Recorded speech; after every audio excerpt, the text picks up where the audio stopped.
aí, passaram bem a semana? Hoje a gente vai mudar um pouquinho de assunto na aula. Lembra que no final da aula passada a gente já tinha conversado sobre isso? Nas aulas anteriores a gente vinha falando de ritos religiosos e a gente falou bastante sobre isso. Por isso nós combinamos que nessa semana nós íamos mudar de conteúdo, íamos começar um conteúdo novo. E é por isso que hoje vocês estão vendo que a mesa está recheada de coisas. Trouxe muitas coisas legais para mostrar para vocês sobre esse novo conteúdo. Hoje nós vamos começar um conteúdo novo.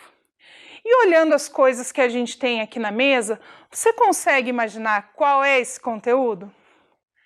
Nós vamos falar sobre arte, representações religiosas na arte. O que será que nós temos de religião na arte? Eu tenho certeza que nas aulas de arte você viu muitas obras legais. E como vocês estão no 4º ano, já aprenderam bastante de ensino religioso, sobre os símbolos, sobre os lugares sagrados, sobre as vestimentas. Eu também tenho certeza que em alguns quadros você conseguiu identificar alguns elementos religiosos.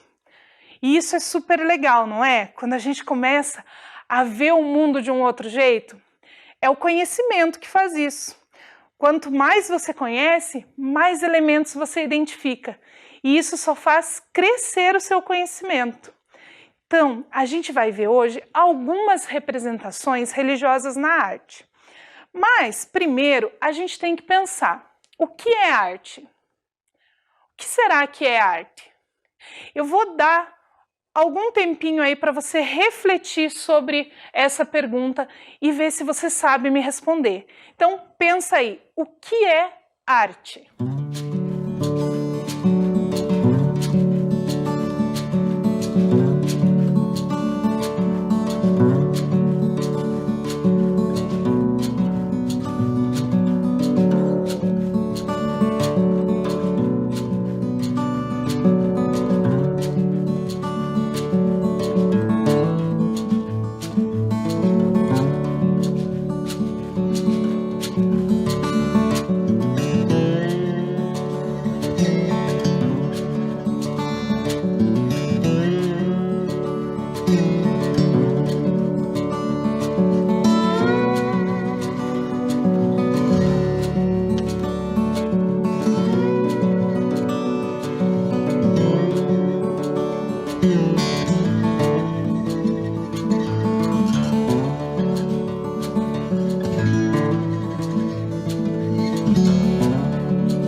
E aí, conseguiu responder essa pergunta, o que é arte? Então, mesmo eu que sou professora há bastante tempo, tive que pesquisar um pouquinho aí para saber o que é arte. E agora nós vamos ler a resposta que eu encontrei, certo? Então, a resposta que eu encontrei diz assim: é difícil encontrar uma única resposta, pois ela existe há centenas de anos e tem mudado de diferentes maneiras ao longo do tempo.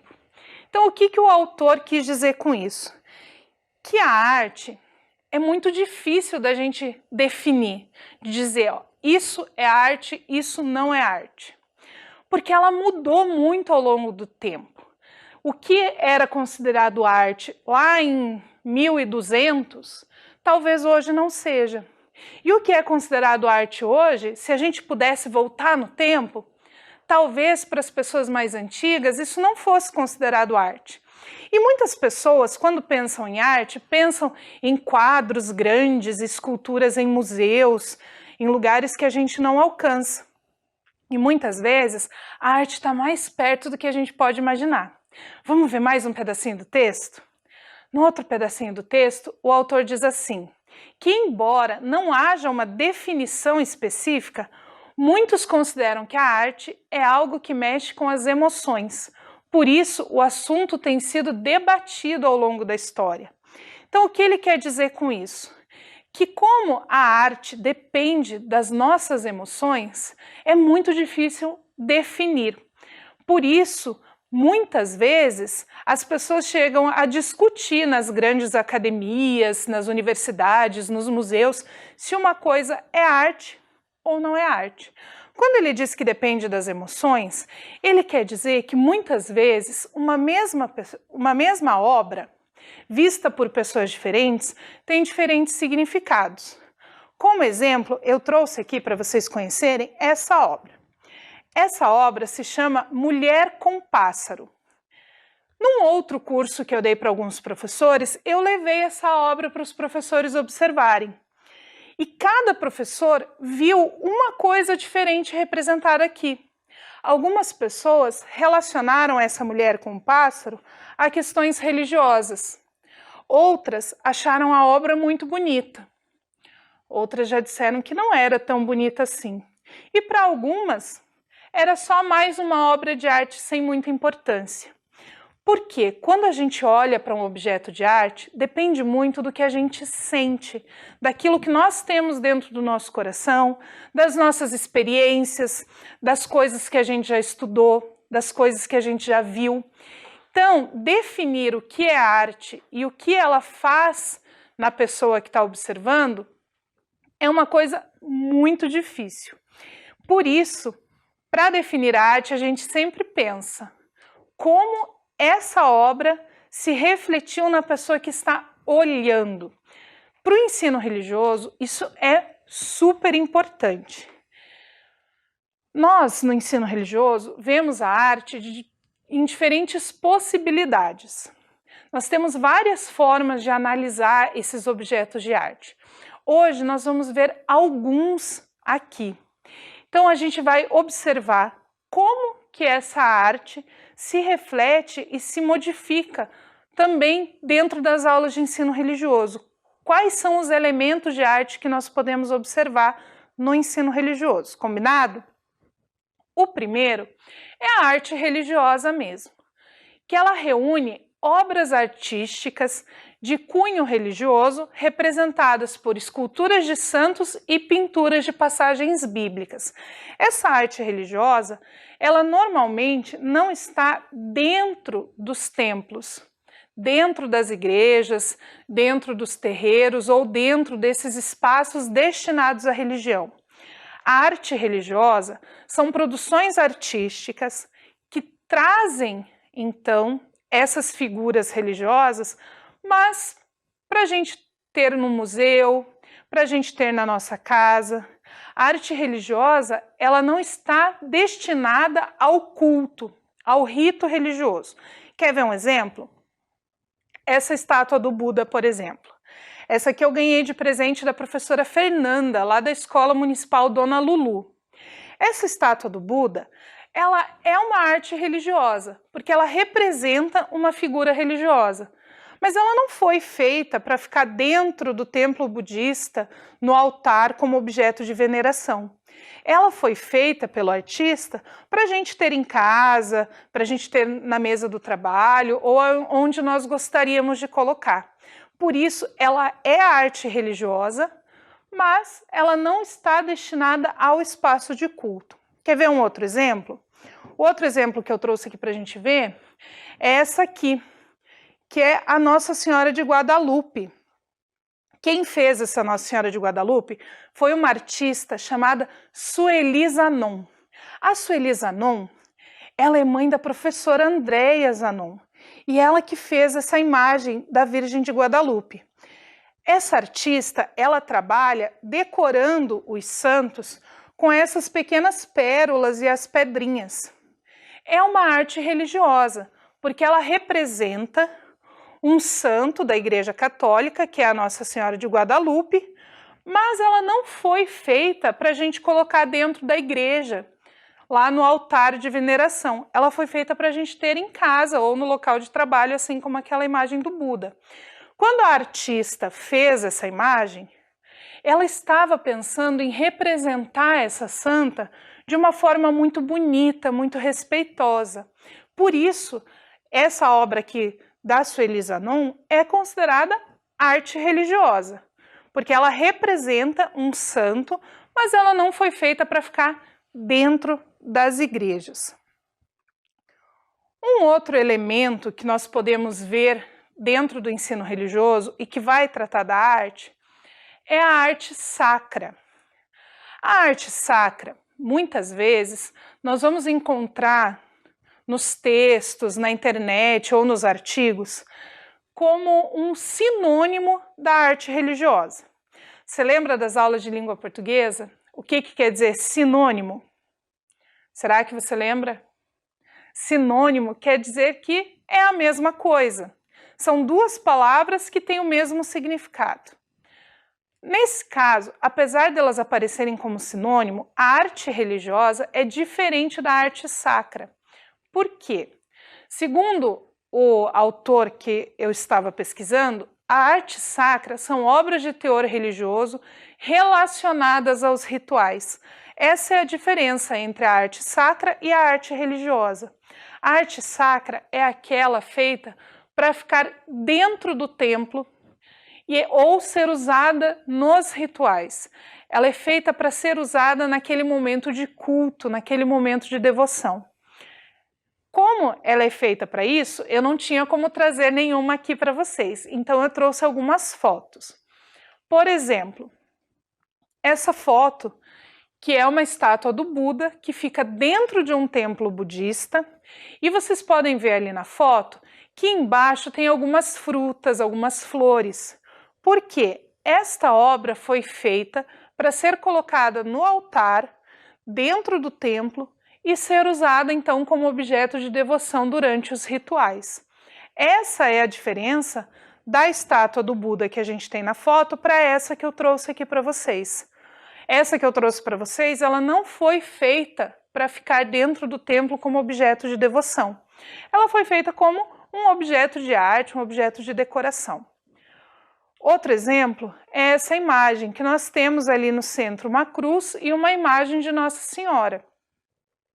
Essa imagem e essa escultura da cruz foram feitas para a igreja. Elas foram feitas para serem colocadas no altar da igreja. Por isso é considerado arte sacra. Ela foi feita para o ritual, para o culto, para a devoção. Diferente dessa que eu trouxe para vocês, que é a Virgem de Guadalupe, que foi feita para ficar lá na minha casa. A arte religiosa e a arte sacra são muito parecidas, mas a diferença principal que a gente pode ter na mente, para nós sempre lembrarmos da diferença, é que a arte sacra é usada nos rituais. A arte religiosa, apesar de ser parecida, não é usada nos rituais, certo? Essa diferença, às vezes, é difícil de nós lembrarmos e de nós identificarmos.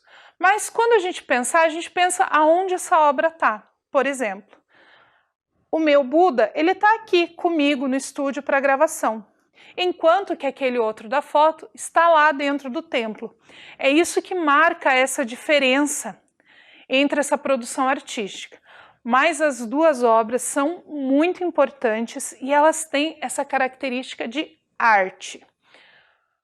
O outro tipo de arte que nós vamos observar é a arte popular. A arte popular também é objeto de estudo das academias, das universidades. Ela é uma atribuição que se dá para as produções artísticas, pintura, literatura, escultura, grafite, que tem a cultura popular como principal raiz. Então, é um tipo de arte que ela não vai aparecer tanto dentro dos museus, nem dentro dos templos, mas hoje em dia a gente já tem alguns museus aí que apresentam. Quer ver um exemplo? Eu trouxe aqui essa foto, que é de arte popular e que tem alguns elementos religiosos. Mas eu trouxe outras coisas aqui para a gente ver além da foto. Na foto a gente vê alguns santos e um anjo. Eu trouxe aqui para mostrar para vocês também um anjo que eu tenho, que é feito de palha, que é considerado arte popular, que é um anjo que era da minha avó. Esse anjo que é arte popular. É um objeto que a gente compra até nas feirinhas muitas vezes, mas ele é considerado uma forma de arte. Outra arte popular que eu trouxe aqui para a gente ver é esse aqui, que a gente também pode encontrar. Esse aqui é uma representação do Obaluayê, que é um orixá da Umbanda, do Candomblé. É o orixá que tem essas palhas aqui na frente do corpo. Quem fez essa obra aqui foi uma artista popular chamada Sabrina Fernanda. Ela que fez essa peça de arte aqui. É considerado arte popular e representa um orixá. Por isso, a gente pode estudar ela também no ensino religioso. Uma outra peça de arte popular que eu trouxe aqui para mostrar para vocês é essa. Aí você vai falar para mim assim, mas professora, isso é só um vasinho. Não é só um vasinho. Esse vasinho aqui é uma peça de arte da ilha de Marajó, lá no Pará.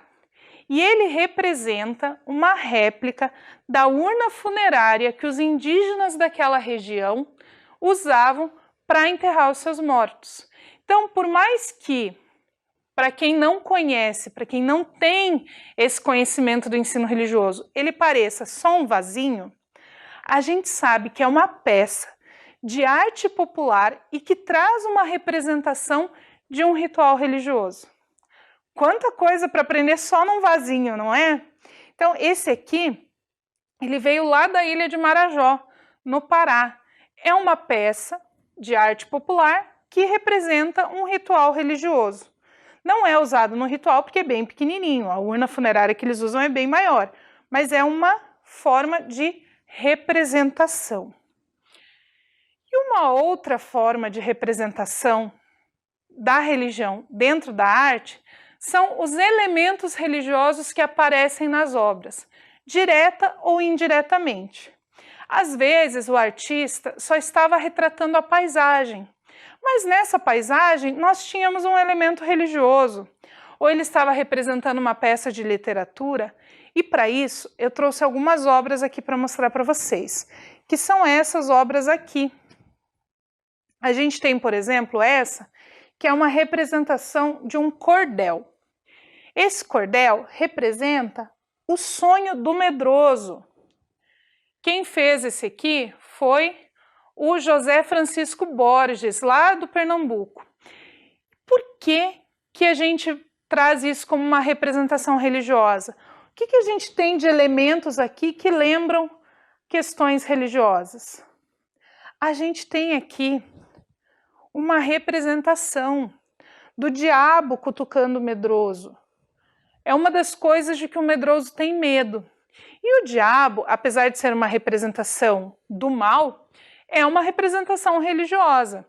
A história do diabo, a ideia de diabo, ela vem da religião, no sentido negativo, no sentido ruim, mas também é uma representação religiosa que a gente tem neste cordel, que é o sonho do medroso. A outra representação religiosa que eu trouxe para vocês é essa aqui, que é a mãe dos homens. Para algumas pessoas que observam essa imagem, elas veem nessa representação Nossa Senhora, que é então quem cuida desses homens. Por isso, a gente pode considerar também uma representação religiosa na arte. Ou essas aqui, como eu falei para vocês, que o artista ele estava representando uma paisagem, mas a gente tem a representação de uma igreja lá no meio da obra. Ou como essa aqui, que a gente tem a igreja lá no alto do morro. Então, mesmo numa obra artística que está representando a paisagem, a gente tem uma representação religiosa. Esse aqui é da Maria Nicolas, que o nome da paisagem ela não tem um nome específico, né? Aqui só diz paisagem com pessoas e a igreja. E por fim, essa aqui. Então, essa aqui é uma representação do Paul Garfinkel, que ele mostra um lugar aqui de Curitiba, que é o Largo da Ordem.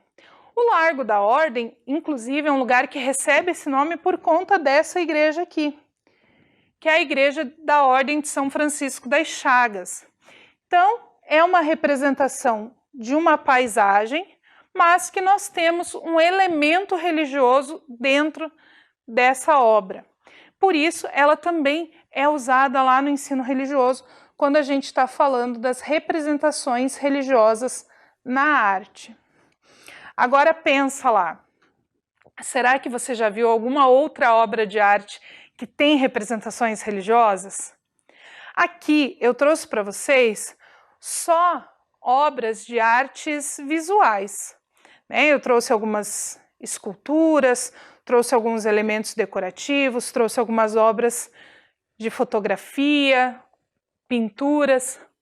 Mas será que a gente tem representação religiosa em outro tipo de arte? A gente viu na nossa aula de hoje elementos artísticos, mas elementos visuais, esculturas, pinturas, fotografias.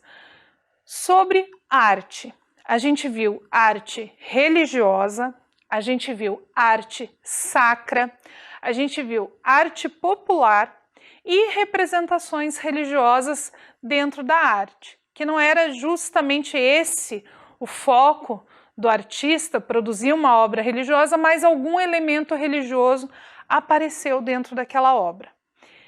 E nós vimos também, nós pensamos também sobre a representação religiosa na música.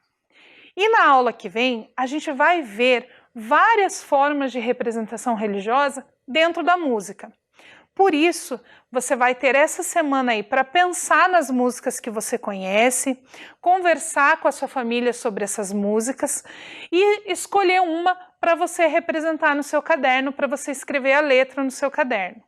Se você não souber a letra inteirinha da música, não tem problema. Escreve aquele pedaço que você lembra e que tem essa representação religiosa. Na próxima aula, eu vou trazer a letra de várias músicas que mostram a representação religiosa dentro da música. Então, nós vamos continuar falando sobre arte. Então, é isso. A gente hoje trabalhou com várias representações religiosas na arte. A gente mostrou como que a arte também pode fazer parte da religiosidade ou a religiosidade fazer parte da arte. Depende aí da motivação do artista.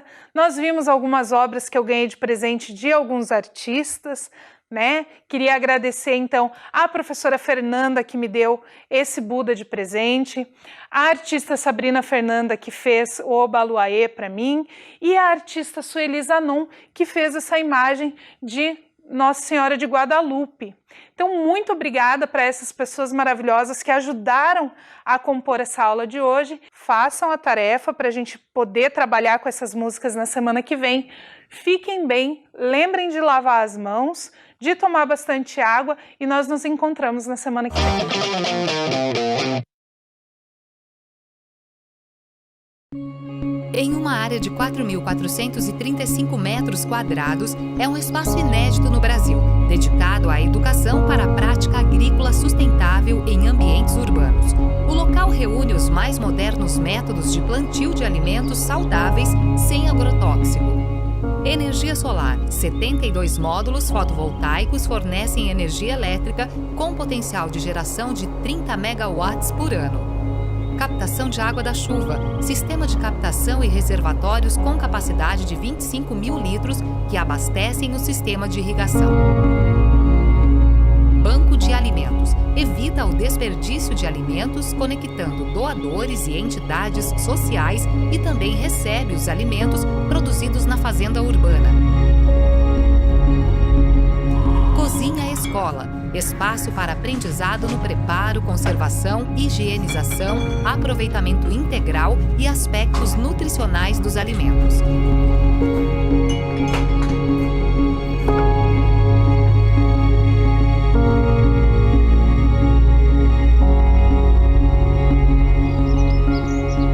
Compostagem e vermicultura. Ensino de técnicas de decomposição de material orgânico que colabora com a redução do lixo e obtenção de adubo para a agricultura. Estufas, replicação de espécies, triagem de mudas e cultivo protegido para espécies mais exigentes em condições climáticas.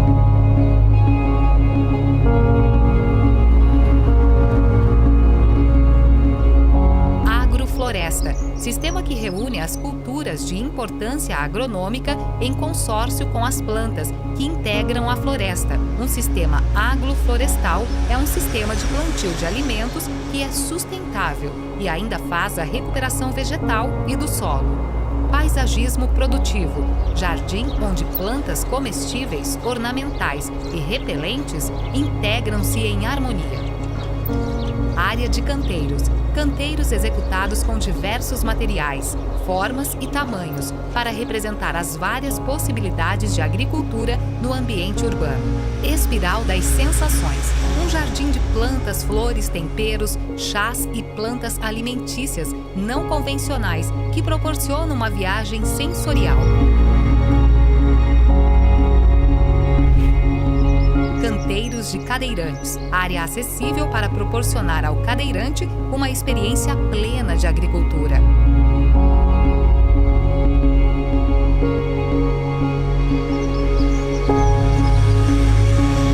Jardins de mel, colmeias de abelhas jataí, mandaçaia, guaraipo, mirim e manduri, formam o ecossistema apícola de espécies fundamentais para o equilíbrio ambiental e a produção agrícola.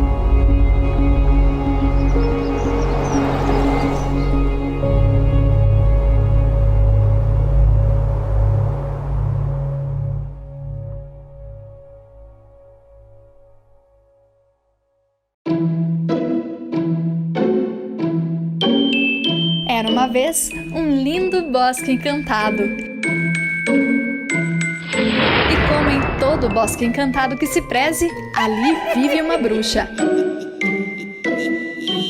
Mas essa é boazinha, e o Bosque Encantado fica logo ali, no bairro Vista Alegre.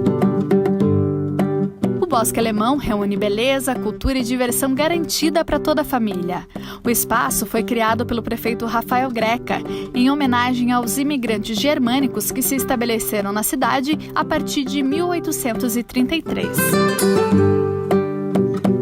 Logo na entrada do parque, destaca-se o Oratório de Bá, réplica de uma igreja presbiteriana do estilo neogótico que existiu no bairro do Seminário. Logo à frente, uma passarela leva à Torre dos Filósofos, que tem 15 metros de altura e é feita com troncos de eucalipto. De lá de cima, a vista privilegiada permite apreciar a beleza da cidade. Descendo pela torre, chega-se ao Caminho dos Contos, uma trilha cheia de paz e contato com a natureza. O caminho conduz o visitante até a Casa Encantada, uma biblioteca criada para promover o interesse das crianças pela leitura. Diariamente, dezenas de crianças visitam o espaço e participam da Hora do Conto, quando bruxas e fadas fazem uma leitura teatralizada de contos infantis. Ao fim da trilha, chegamos à réplica da Casa Mila. Construída no início do século, na rua Barão do Cerro Azul, representa um dos principais exemplares da arquitetura da imigração alemã. O Bosque Alemão é uma das paradas da linha de turismo e possui um quiosque gastronômico com comidas e bebidas típicas.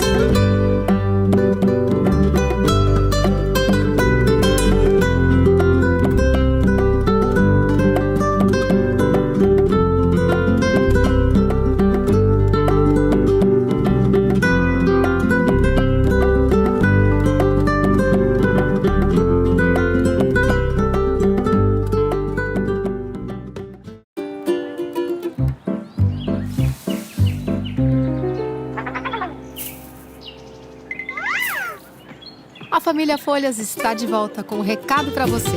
Descartar errado, nem pensar. Tome cuidado ao separar. Lixo que não é lixo, não pode misturar. Faça sua parte, vamos lá. Todos juntos cooperar. O mundo vai agradecer se você se reciclar. Lixo que não é lixo, não vai pro lixo. A família Folhas voltou para ajudar todos os curitibinhas a separar melhor o lixo. Esse é mais um presente no aniversário da nossa querida cidade. Lixo que não... Prefeitura de Curitiba, 329 anos. Orgulho de ser.